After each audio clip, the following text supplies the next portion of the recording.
So first of all, what's it been like being the mini-series jury president? I haven't felt any different. Did you do the debate? I thought I would wake up one day and go, I'm president. That hasn't happened. Have you already had your deliberations? It's all We've done? had our deliberations, watched all the films.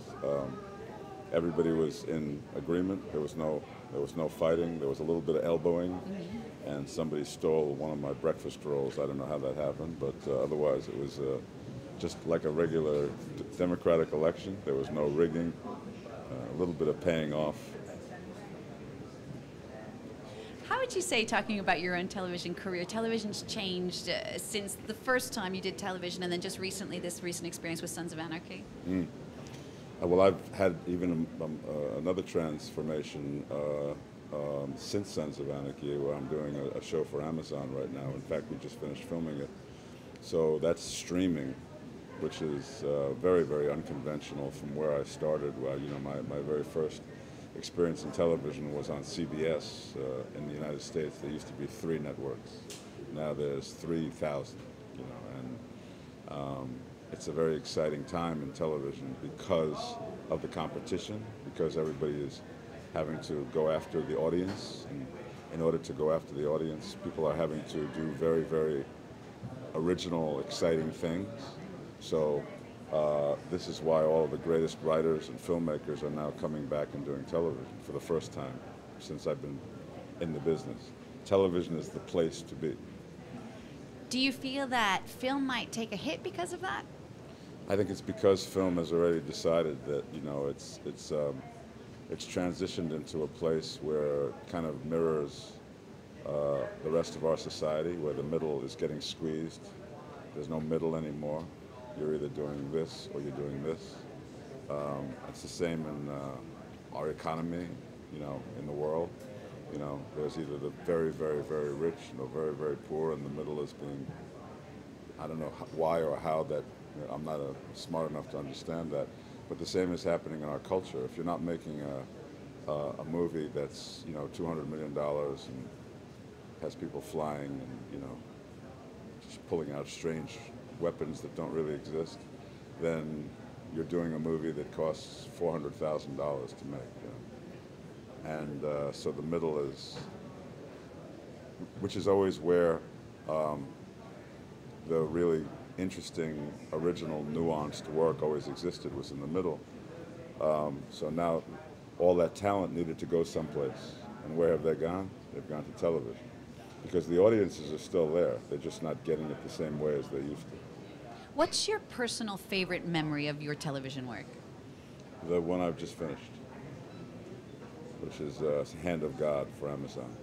And that actually will become part of the zeitgeist in very short order. We shot 10 episodes for our first season, and that will drop like the first week of September worldwide. And what was different about shooting that way for a streaming?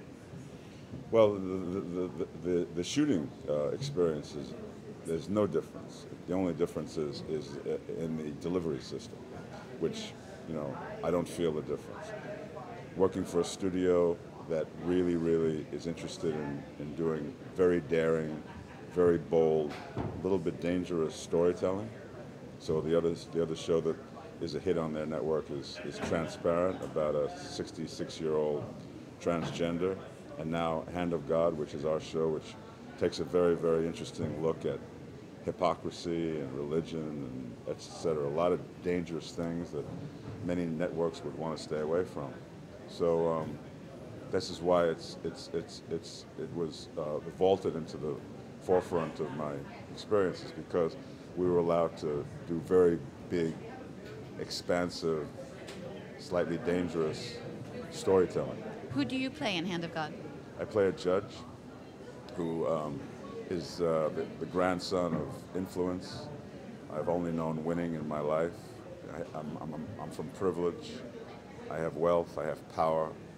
There's no one that can mess with me, except when we find me, my son has just shot himself in the head and he's on life support and he's hanging on to life by a thread. So the first time I'm dealing with loss and I don't know how to lose.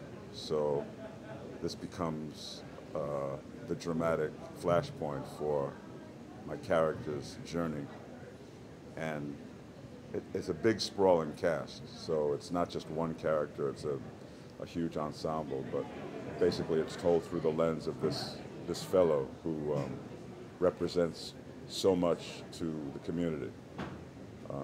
He employs a lot of people, he greases the hand of a lot of politicians, he makes things happen, he stops things from happening.